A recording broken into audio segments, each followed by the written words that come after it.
Hi guys and welcome back to the YouTube channel of Legal Edge after college. मैं युवाक्षी आज आपके लिए इस सेशन में लेकर आई हूँ IBPS SO लॉ को क्वालिफाई करने का ब्लूप्रिंट। ठीक है कि आज से हम अपनी तैयारी कैसे शुरुआत करें कि हम प्रीलिम्स को in the month of August qualify कर लें एवरीवन, राइट। तो आज हम बहुत ही डिटेल डिस्कशन करने वाले हैं इस कॉन्सेप्ट के अराउंड। जल्दी से जाओ, वीडियो सबके साथ शेयर कर दो जो IBPS SO law officer examination को एम कर रहे हैं in the near future, and they have to kick start their journey everybody, right. The calendar is already out जिसमें क्लियरली डेट आ चुकी है प्रीलिम्स की। ठीक है, 29 अगस्त 2026 को आपका प्रीलिम्स का पेपर है और आपका मेंस का एग्जाम जो है वो 1 नवंबर को स्केड्यूल्ड है। हमारे हाथ में अभी से लेके प्रीलिम्स तक ऑलमोस्ट 5 मंथ्स बाकी हैं। ठीक है, अप्रैल, मई, जून, जुलाई एंड अगस्त, 5th मंथ के एंड में आपका पेपर है। तो हम ये मान सकते हैं कि हमारे पास मोटा मोटा 5 मंथ्स का पीरियड है। ठीक है, तो ये 5 मंथ्स में मेरी स्ट्रैटेजी क्या होनी चाहिए कि मैं प्री को अपने फर्स्ट अटेम्प्ट में क्रैक कर लूं और जल्दी से IBPS ऑफिसर बन जाऊं, उसका ब्लूप्रिंट मैं आज आपके साथ इस वीडियो में शेयर करने वाली हूं everybody. So stay tune till the end of the video. सबसे पहले हम पेपर पैटर्न की बात कर लेते हैं। ठीक है, इंग्लिश में हमारे पास 50 क्वेश्चंस आएंगे फॉर 25 मार्क्स। ठीक है, रीजनिंग से we will have 50 questions for 50 marks. General awareness से हमारे पास 50 क्वेश्चंस आएंगे फॉर 50 मार्क्स। जब तक हम प्रीलिम्स क्वालिफाई नहीं कर लेते हैं तब तक हम मेंस नहीं दे सकते। तो मेंस की स्ट्रैटेजी बनाने से पहले जरूरी है कि हम प्रीलिम्स को क्वालिफाई कर ले बहुत अच्छे से। टोटल टाइम जो हमारे डेडिकेटेड है एग्जामिनेशन में वो 2 आवर्स का है। टाइम की भी थोड़ी सी कमी हो जाती है पेपर में, और हर सेक्शन के लिए सेक्शनल कट ऑफ भी है, मतलब इंडिविजुअली भी हमें हर सेक्शन को क्वालिफाई करना पड़ेगा। तो हम किसी भी सेक्शन के साथ भेदभाव नहीं कर सकते, हमें अपने प्रिपरेशन में तीनों सेक्शंस को बराबर टाइम डेडिकेट करने की जरूरत है। देन हमारे पास नेगेटिव मार्किंग भी है एग्जाम में, तो ऐसे एग्जाम्स के लिए स्ट्रैटेजी और स्ट्रांग होना जरूरी हो जाती है, क्योंकि यहाँ पर तो जय माता दी वाला गेस वर्क भी काम नहीं कर सकता, राइट। तो आइए हम बात करते हैं कि हमारा ब्लूप्रिंट क्या होना चाहिए, हमारी स्ट्रैटेजी क्या होनी चाहिए। सबसे पहली स्टेप होती है PYP एनालिसिस के साथ में अपनी प्रेपरेशन की शुरुआत करना। ठीक है, तो ब्लूप्रिंट का पहला स्टेप है start with the PYP analysis. पिछले 4-5 साल के क्वेश्चन पेपर्स उठाइए, उनको देखिए, समझिए, पैटर्न अंडरस्टैंड कीजिए, टाइप्स ऑफ क्वेश्चन समझिए, किस नेचर के क्वेश्चंस आ रहे हैं, किस तरीके से आ रहे हैं। ठीक है, कौन से टॉपिक्स हैं जो बहुत रिपीटेड टॉपिक्स हैं उस एरिया में, उसको फिगर आउट करो, उसको देखो, उसकी लिस्ट बनाओ। ठीक है, डिफरेंट टॉपिक्स का क्या वेटेज है, कौन सा कोई माइनर टॉपिक है, कौन सा कोई मेजर टॉपिक है, फिगर आउट करो, देखो और समझो। ठीक है, पहली स्टेप PYP एनालिसिस होती है, और PYP एनालिसिस किए बिना काम नहीं चल सकता एग्जाम का। So make sure you understand the pattern, you understand the types of questions so asked, understand the topics you need to cover, understand the weightage of different topics altogether everybody, right? It's very important कि ये हमारा first और foremost step हो for next 5 months. And if you want to crack prelims, पहले तो भैया paper pattern को समझिए, क्या पूछा जा रहा है, कैसे पूछा जा रहा है, किस फॉर्मेट में पूछा जा रहा है, और किन किन एरिया से पूछा जा रहा है। ठीक है, ये पहला पढ़ाव पार करने के बाद आइए हम चलते हैं अपनी 3 फेज स्ट्रैटेजी पे। ठीक है, मैंने पूरे नेक्स्ट 5 मंथ्स को 3 फेजेस में आपके लिए डिवाइड किया है। ठीक है, फेज 1 है मेरा अप्रैल का फेज, मिड जून तक का, जो मेरा टोटल 2.5 मंथ्स का फेज होगा। ठीक है, जिसमें मैं 75 डेज लेके चल रही हूँ। ठीक है, इसमें मेरा काम होगा कि मैं तीनों सेक्शंस के फंडामेंटल नॉलेज पे फोकस करूं, कॉन्सेप्ट समझूं, इंग्लिश में क्या आ रहा है, रीजनिंग में क्या आ रहा है, जीके में क्या कवर करना पड़ेगा, कैसे कवर करना पड़ेगा, ये सब पूछना, ये सब समझना, ये सब जानना मेरा गोल होना चाहिए फर्स्ट फेज में।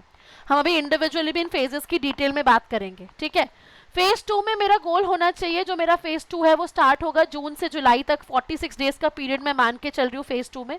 यहाँ पे मुझे टाइम मैनेजमेंट स्ट्रैटेजी को इनकॉर्पोरेट करना बहुत जरूरी है, क्योंकि इस पेपर का एक चैलेंज टाइम मैनेजमेंट और नेगेटिव मार्किंग भी है, राइट। तो यहाँ पे मुझे अपनी स्पीड और एक्यूरेसी पे फोकस करना है। पहले फेज में मैं कंटेंट पढ़ रही हूँ, अपना डेवलप कर रही हूँ नॉलेज। सेकंड फेज में मैं एग्जाम टारगेटेड अपनी स्पीड एंड एक्यूरेसी पे काम करना स्टार्ट कर रही हूँ। और जो मेरा फाइनल स्प्रिंट है, फाइनल फेज है, वो फेज 3 है, जहां पर मुझे रेगुलरली भर भर के फुल लेंथ मॉक टेस्ट देने हैं, specifically on the paper patterns, उनको एनालाइज करना है, उनको समझना है। ये फेज मेरा लास्ट 25 डेज का होना चाहिए। तो मैंने पूरे नेक्स्ट 5 मंथ्स को आपके लिए 3 डिफरेंट फेजेस में डिवाइड कर दिया है। ये 3 डिफरेंट फेजेस आप फॉलो कर सकते हो एंड प्रिपेयर कर सकते हो फॉर दिस एग्जाम।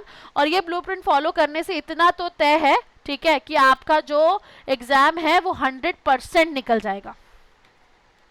राइट आइए फेज 1 में डिटेल में समझते हैं कि हम क्या करने वाले हैं। ठीक है, आप ये डेली स्केड्यूल फॉलो कीजिए फेज 1 के लिए, एंड इट्स इंपॉर्टेंट कि हम प्रीलिम्स और मेंस का जो बैलेंस है वो साथ बनाकर चलें।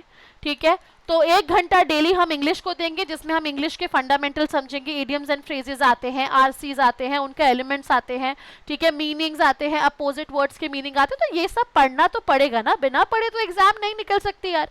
ठीक है, तो इंग्लिश को हम 1 आवर डेली देंगे। ठीक है, रीजनिंग को हम 1 to 1.5 आवर डेली देंगे। क्यों? क्योंकि रीजनिंग रिक्वायर्स प्रैक्टिस। ठीक है, सिर्फ कॉन्सेप्ट पढ़ने से या याद करने से नहीं होगा रीजनिंग के लिए मुझे 1 घंटा यदि मैं पढ़ रही हूँ तो मुझे रोज आधा घंटा उसके प्रैक्टिस को भी देना पड़ेगा। और ये भी जरूरी है कि आप तीनों सेक्शंस के बीच में एक बैलेंस क्रिएट करके चलो। हाँ, जिन लोगों का इंग्लिश बहुत अच्छा है वो एक बार को अपना टाइम यहाँ पे रिड्यूस करके सेकंड सेगमेंट में बढ़ा सकते हैं। ठीक है, थर्ड इज जीके। जीके में मुझे करंट और स्टैटिक दोनों कवर करना है, तो मेरी स्ट्रैटेजी बहुत ही क्लियर होनी चाहिए। और जीके बहुत वास्ट नदी है। ठीक है, तो वास्ट जब बहुत चीजें होती है तो स्ट्रैटेजिकली चीजों को कवर करना और बार बार रीड करना बहुत जरूरी है। तो मुझे रोज 1 घंटा जीके के सेक्शन को भी देना पड़ेगा, क्योंकि मुझे सेक्शनल कट ऑफ भी क्लियर करना है ना पेपर में। राइट, एंड देन मेंस की तैयारी के लिए भी रेगुलरली आपको 1 या 1.5 आवर्स देने पड़ेंगे।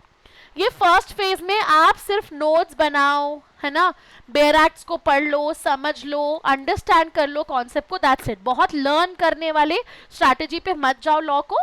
वो हम प्रीलिम्स देने के बाद में जब हमारे पास पीरियड होगा 2 महीने का, तब हम लर्निंग के पार्ट को कवर कर लेंगे। लेकिन अभी अपनी फेज 1 ऑफ प्रिपरेशन के दौरान यदि आप पूरे सब्जेक्ट्स को उठा के सिर्फ पढ़ भी लेते हो, नोट्स भी बना लेते हो, फंडामेंटल नॉलेज भी डेवलप कर लेते हो, तो भी आपको बाद में बहुत हेल्प हो जाएगी। क्योंकि बाद के 2 महीने में फंडामेंटल नॉलेज डेवलप करना, टाइम मैनेजमेंट करना, क्वेश्चन सॉल्विंग करना, मॉक टेस्ट देना, सब कुछ पॉसिबल नहीं हो पाएगा। ठीक है, तो फेज 1 में हम मेंस और प्री दोनों की तैयारी में एक अच्छा सा बैलेंस क्रिएट करके चल सकते हैं, यदि हमको ये एग्जाम क्रैक करनी है तो। राइट, मूविंग फर्दर, यदि मैं फेज 2 की बात करूं तो ये 46 डेज तुम्हारे जीने या मरने के दिन है। ठीक है, इसमें मुझे पेपर का टाइम मैनेजमेंट सीखना है, मुझे अपनी एक्यूरेसी को टॉप नॉच बनाना है, क्योंकि भैया पेपर में है नेगेटिव मार्किंग की प्रॉब्लम, है ना। तो इट्स वेरी इंपॉर्टेंट कि हम यहाँ पे क्वेश्चंस प्रैक्टिस करें, डेली 40 मिनट्स का टाइमर लगाएं, ठीक है, section wise during this phase, और साथ में हम फंडामेंटल्स का भी रिवीजन करते जाएं। तो जो हमने फेज 1 में कवर किया है वही हमें फेज 2 में रिवाइज करने की भी जरूरत है। सेक्शनल क्वेश्चन प्रैक्टिस करो 40 मिनट्स का टाइमर लगा के, ठीक है, सॉरी 40 मिनट्स ईच का टाइमर लगा के सेक्शनल प्रैक्टिस करो। इंग्लिश को प्रैक्टिस करो अलग से, लॉजिक को प्रैक्टिस करो अलग से, जीके को प्रैक्टिस करो अलग से। इससे तुम हमारे वीक एरियाज को भी आइडेंटिफाई कर पाओगे और अपने स्ट्रेंथ्स पे तो नेचुरली वर्क कर ही पाओगे without any specific doubt. Right, so it's very important कि हम सेक्शनल मास्टरी लेकर आए at this point of time, at this movement in the phase 2। ठीक है, यहाँ पे मैं ये बोलूंगी कि एक बार को हम अपनी मेंस की प्रिपरेशन को अब स्टॉप करके पूरा जो हमारा टाइम है वो प्रीलिम्स के ऊपर फोकस कर सकते हैं। मेंस में जो बैलेंस हमें करना था वो हमने फेज 1 में कर लिया। ठीक है, then the final phase everybody, अगस्त के लास्ट के 20-25 डेज, 15 फुल मॉक लेंथ हमको देने हैं, उनको हमको एनालाइज करना है, हमें अपनी स्ट्रैटेजी को रिफाइन करना है for the final exam day. Now if you are looking forward कि मुझे ये सब मॉक टेस्ट कहाँ से मिलने वाले हैं मैम, तो फटाफट से जल्दी से एक बार टॉप रैंकर्स के पोर्टल पर जाइए। ठीक है, हमारे वहाँ पोर्टल पे लॉ पीजी के कोर्सेज में क्लिक कीजिए एवरीबडी। जैसे ही आप लॉ पीजी के कोर्सेज में क्लिक करेंगे आपको यहाँ पे हमारा IBPS SO का कोर्स लॉ का दिख जाएगा। हम क्रैश कोर्स भी लेके आ चुके हैं, प्लस हमारा कॉम्प्रिहेंसिव बैच तो अवेलेबल है ही।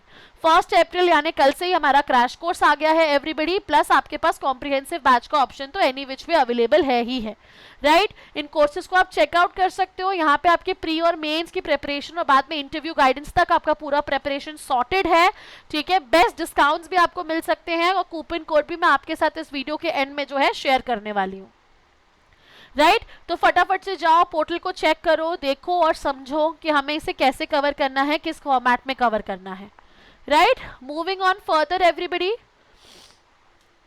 मॉक एनालिसिस भी हमारी प्रेपरेशन ब्लूप्रिंट का एक बहुत इंपॉर्टेंट हिस्सा होता है। कैसे किया जाता है? सबसे पहले हम मॉक को रिव्यू करेंगे, हम अपनी मिस्टेक्स को आइडेंटिफाई करेंगे, हमारी स्ट्रेंथ्स को आइडेंटिफाई करेंगे और वीक एरियाज को आइडेंटिफाई करेंगे। स्ट्रेंथ्स को थोड़ा कम टाइम देके उसे पॉलिश करेंगे और अपने वीक एरियाज पे काम करना स्टार्ट करेंगे।